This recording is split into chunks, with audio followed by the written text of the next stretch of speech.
POLYCET ఎగ్జామ్లో maths నుంచి సింపుల్గా ఎలా స్కోర్ చేయాలి ఇంకా అడిగే టాపిక్స్ గురించి ఈ వీడియోలో చూద్దాం. హలో ఆల్, వెల్కమ్ టు తెలుసుకుందామా యూట్యూబ్ ఛానల్. అయితే మనకు ఎగ్జామ్ 25 అంటే టుమారోనే కదా. ఇది చూస్తే మీకు నియర్లీ 50 మార్క్స్లో ఈజీగా 35 to 40 మార్క్స్ అనేవి స్కోర్ చేయొచ్చు. ఓకేనా? ఈ వీడియో ఎక్కడ స్కిప్ చేయకుండా నేను చెప్తున్న ప్రతి ఫార్ములాస్ నోట్ చేసుకొని అలానే రేపు ఎగ్జామ్కి ప్రాక్టీస్ చేయండి. ఓకేనా? ఇక్కడ చూడండి, మనకు ఖచ్చితంగా అడిగే క్వశ్చన్స్లలో ఇది ఒకటి అనమాట. మనకు లీనియర్ పాలినోమియల్స్ ఉన్నాయి కదా, దాని యొక్క జీరోస్ ఏంటి, దానికి sum of the zeros, product of the zeros ఇలా అడుగుతారు. చూడండి, లీనియర్ పాలినోమియల్ మనకి ax plus or minus b ఈ ఫామ్లో ఉంటుంది. దీనికి జీరోస్ వచ్చేసి 1 ఉంటాయి. Number of zeros for linear polynomial అని అడుగుతారు.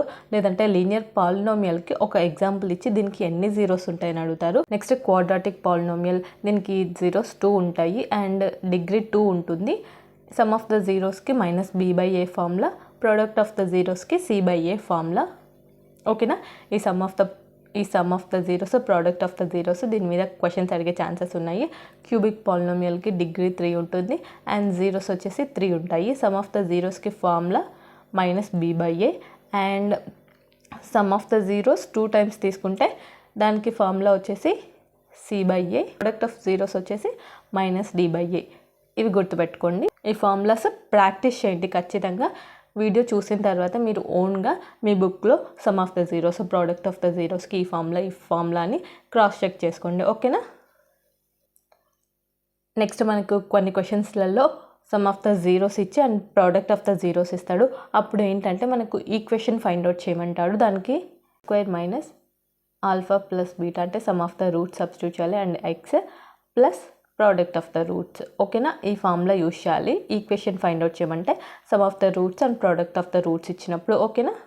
నెక్స్ట్ మనకి పెయిర్ ఆఫ్ లీనియర్ ఈక్వేషన్స్. ఇందులో మనకి కండిషన్స్ ఉంటాయి, అంటే యూనిక్ సొల్యూషనా, డిపెండెంటా, కన్సిస్టెంటా అని. ఇక్కడ చూడండి, రేషియోస్ ఉంటాయి కదా, 2 లీనియర్ ఈక్వేషన్స్ కన్సిడర్ చేసుకుంటాం కదా. దానికి ratios a1/a2 not equals to b1/b2 అంటే దానికి యూనిక్ సొల్యూషన్ ఉంటుంది అండ్ కన్సిస్టెంట్ అండ్ ఇండిపెండెంట్. ఇది కూడా చూసుకోండి. క్వశ్చన్లో ఇలా ఇస్తాడు కండిషన్, మనకు యూనిక్ సొల్యూషన్ ఇచ్చి కే వాల్యూ ఫైండ్ అవుట్ చేయమని ఇలా అడుగుతూ ఉంటాడు. ఓకేనా? లైన్స్ ఇంటర్సెక్ట్ అవుతే మనకు యూనిక్ సొల్యూషన్ ఉంటుంది. ఓకేనా? మనకు a1/a2 equals to b1/b2 not equals to c1/c2 అయితే దానికి no solution and lines inconsistent and independent. ఇది కూడా చూసుకోండి, అడిగే ఛాన్సెస్ ఉన్నాయి. లైన్స్ కన్సిస్టెంటా, ఇన్కన్సిస్టెంటా అని అడుగుతాడు. ఓకేనా? అండ్ అవి వచ్చేసి ప్యారలల్ లైన్స్. నెక్స్ట్ మనకి ఆల్ రేషియోస్ ఈక్వల్ ఉంటే infinitely many solutions, consistent and dependent. ఓకేనా? అండ్ లైన్స్ వచ్చేసి కోఇన్సిడెంట్ లైన్స్. ఓకేనా?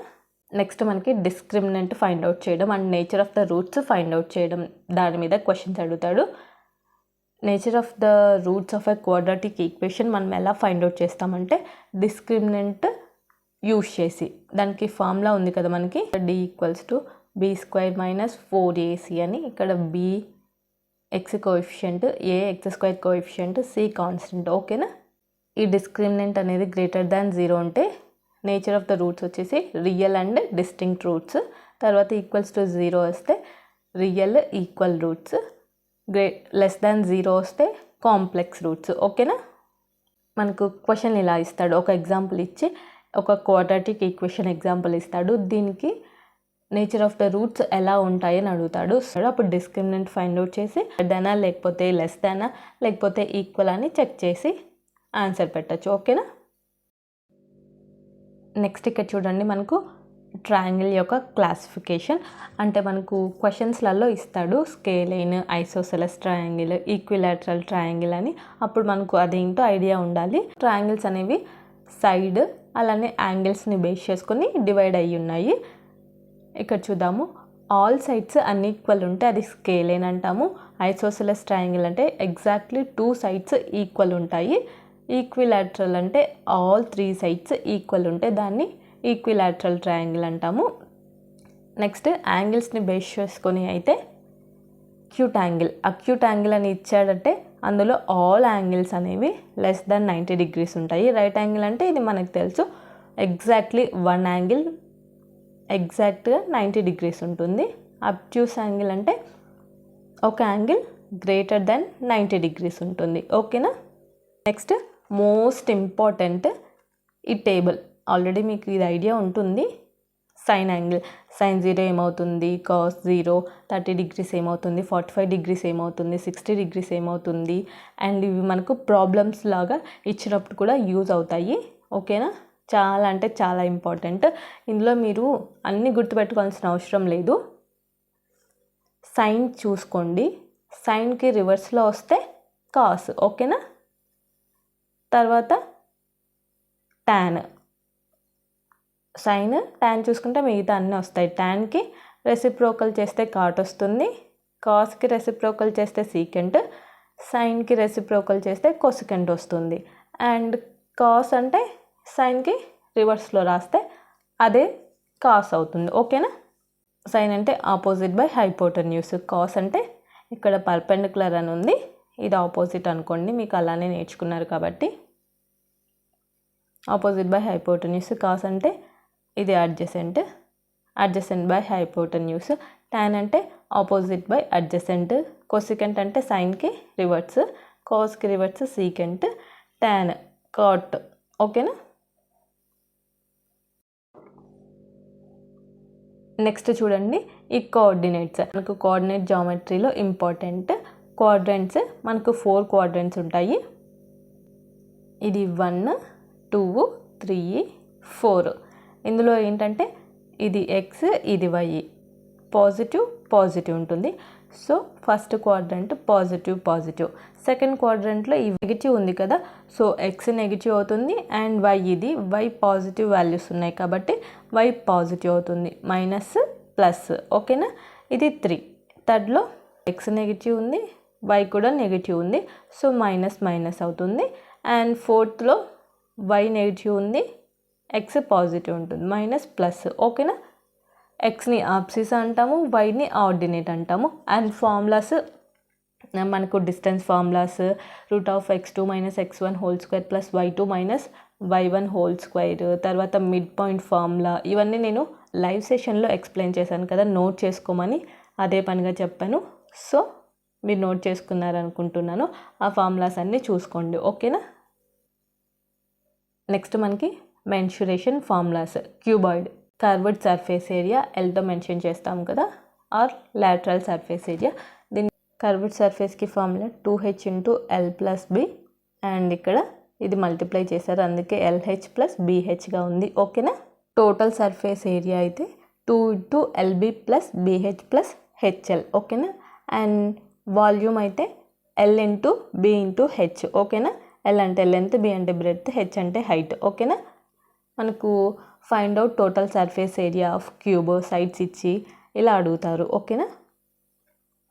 మ్యాక్సిమం స్పియర్, హెమిస్పియర్ నుంచి అడుగుతారు. క్యూబ్కి లాటరల్ సర్ఫేస్ ఏరియా ఫార్ములా వచ్చేసి 4a², అండ్ మనకి టోటల్ సర్ఫేస్ ఏరియా వచ్చేసి 6a². వాల్యూమ్ a³ ఇక్కడ ఏ అంటే సైడ్ ఆఫ్ ద క్యూబ్. ఓకేనా. Next cylinder. ఈ సిలిండర్కి లాటరల్ సర్ఫేస్ ఏరియా వచ్చేసి 2πrh అండ్ వాల్యూమ్ వచ్చేసి πr²h.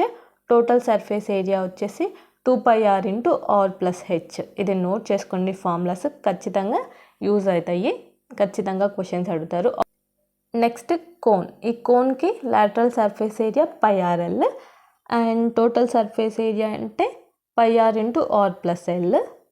Volume 1/3 πr²h. ఓకేనా. హెచ్ అంటే హైట్ ఆఫ్ ద కోను అండ్ ఇక్కడ ఎల్ అంటే స్లాంట్ హైట్. దీన్ని ఎలా ఫైండ్ అవుట్ చేస్తామంటే √h² + r². అంటే ఇక్కడ మనకు ఒక రైట్ యాంగిల్ ట్రయాంగిల్ వచ్చింది కదా, దీన్ని బేస్ చేసుకొని పైథాగరస్ యూస్ చేసి సాల్వ్ చేస్తాం. ఓకేనా. అండ్ మనకి ఇక్కడ స్పియర్, హెమిస్పియర్ రిలేటెడ్ ఫార్ములాస్ చాలా ఇంపార్టెంట్. స్పియర్కి lateral surface area 4πr², and total surface area కూడా 4πr². వాల్యూమ్ వచ్చేసి 4/3 πr³. హెమిస్పియర్కి 2πr² lateral surface area and total surface area 3πr², and volume వచ్చేసి 2/3 πr³ ఓకేనా. ఇయర్ హెమిస్పియర్ యొక్క వాల్యూమ్స్, టోటల్ సర్ఫేస్ ఏరియా ఇది అడుగుతారు. ఈ టేబుల్ అనేది చాలా ఇంపార్టెంట్. ఫార్ములాస్ ఒకసారి ప్రాక్టీస్ చేయండి ఓకేనా. ఇక్కడ చూడండి సర్కిల్ రిలేటెడ్ కొన్ని important formulas. Circumference of a సర్కిల్కి ఫార్ములా 2πr అండ్ ఏరియా వచ్చేసి πr². ఓకేనా. ఇది ఇలా ఉంది హారిజంటల్గా, సో చూపించడం కష్టంగా ఉంది, కానీ నేను చెప్తుంటాను, నోట్ చేసుకోండి. సర్కిల్లో కొంచెం పార్ట్ ఉంది కదా, ఇలా పిజ్జా షేప్లో ఉంది కదా, దీన్ని సెక్టార్ అంటాము. దీని యొక్క ఫార్ములా వచ్చేసి area equals to θ/360 × πr². R అంటే రేడియస్ ఓకేనా. ఇక్కడ చూడండి లెంత్ ఆఫ్ ద ఆర్క్, దీనికి ఫార్ములా వచ్చేసి θ/360 × 2πr ఓకేనా. Area of sector formula θ/360 × πr². Important formula area of segment అంటే ఏంటంటే ఒక లైన్ సర్కిల్ని 2గా డివైడ్ చేస్తుంది కదా, దాన్ని సెగ్మెంట్ అంటాము. దీని యొక్క ఏరియా వచ్చేసి area of sector minus area of triangle ఓకేనా. చూడండి మనకి టాంజెంట్, సీకెంట్ ఇవి ఇంపార్టెంట్ ఓకేనా. టాంజెంట్ అంటే ఏంటంటే లైన్ అండ్ సర్కిల్కి ఒక కామన్ పాయింట్ ఓకేనా. ఇది ఇంటర్సెక్ట్ చేయదు అంటే డివైడ్ చేయదు, టచ్ చేస్తుంది, సర్కిల్ని టచ్ చేసేదాన్ని టాంజెంట్ అంటాము. అండ్ పీక్యూ లైన్లో మనకు 2 కామన్ పాయింట్స్ అంటే ఇక్కడ ఒక దగ్గర అంటే 2 పాయింట్స్ దగ్గర సర్కిల్ని టచ్ చేస్తుంది కదా, దాన్ని సీకెంట్ అంటాము. అంటే ఒక పాయింట్ దగ్గర టచ్ చేస్తే దాన్ని టాంజెంట్, 2 పాయింట్స్ దగ్గర టచ్ చేస్తే దాన్ని సీకెంట్ అంటాము ఓకేనా. ఇక్కడ చూడండి ప్రాబబిలిటీ రిలేటెడ్ ఈవెంట్ అంటే ఏంటంటే మనం ఏదైనా ఒక పని చేసినప్పుడు లేదంటే ఎక్స్పెరిమెంట్ చేసినప్పుడు వచ్చే రిజల్ట్స్ కానీ అవుట్కమ్స్ని కానీ మనము ఈవెంట్ అంటాము. ఇప్పుడు ఫర్ ఎగ్జాంపుల్ మనం ఒక కాయిన్ అనేది టాస్ చేసాము, హెడ్ రావడం ఒక ఈవెంట్, లేదంటే టైల్ రావడం ఒక ఈవెంట్ ఓకేనా. శాంపుల్ స్పేస్, మనం ఒక పని లేదంటే ఎక్స్పెరిమెంట్ చేసినప్పుడు వచ్చే ఆల్ పాసిబిలిటీస్ని, ఆల్ అవుట్కమ్స్ని ఒక గ్రూప్గా రాస్తే దాన్ని శాంపుల్ స్పేస్ అంటాము. ఇప్పుడు మనం కాయిన్ టాస్ చేసామంటే హెడ్ అయినా రావచ్చు లేదంటే టైల్ అయినా రావచ్చు, అంతకుమించి ఇంకేం రావు. సో ఆ రెండు కలిపి రాస్తే దీన్ని శాంపుల్ స్పేస్ అంటాము. డైస్ త్రో చేసినప్పుడు మనకి 1 అయినా రావచ్చు, 2 అయినా రావచ్చు, 3 అయినా రావచ్చు, 4, 5, 6 అంతేకాని 7 వచ్చే ఛాన్స్ ఉందా, లేదు కదా. సో అలా 6 వరకు అన్నీ కలిపి రాస్తే దాన్ని శాంపుల్ స్పేస్ అంటాం ఓకేనా. నెక్స్ట్ ఈక్వల్లీ లైక్లీ ఈవెంట్స్ అంటే 50-50 ఛాన్సెస్ లాగా. ఇప్పుడు కాయిన్ టాస్ చేసామంటే హెడ్ రావడానికి ఎంత ఛాన్సెస్ ఉందో టైల్ రావడానికి కూడా అన్ని ఛాన్సెస్ ఉన్నాయి. అలాంటి ఈవెంట్స్ని ఈక్వల్లీ లైక్లీ ఈవెంట్స్ అంటాం ఓకేనా. ఈక్వల్లీ ఎక్స్క్లూసివ్ ఈవెంట్స్ అంటే ఒక పని చేస్తున్నప్పుడు రిజల్ట్ ఒకటి వస్తే ఇంకొకటి రావడానికి ఛాన్స్ ఉండదు, అంటే ఒక అవుట్కమ్ వస్తే ఇంకో అవుట్కమ్ని ఆపేస్తుంది. అంటే ఇప్పుడు మనం కాయిన్ టాస్ చేసాము, మనకు హెడ్ వచ్చింది, టైల్ రావడాన్ని ఆపేసింది కదా, దీన్ని మ్యూచువల్లీ ఎక్స్క్లూసివ్ ఈవెంట్స్ అంటాం.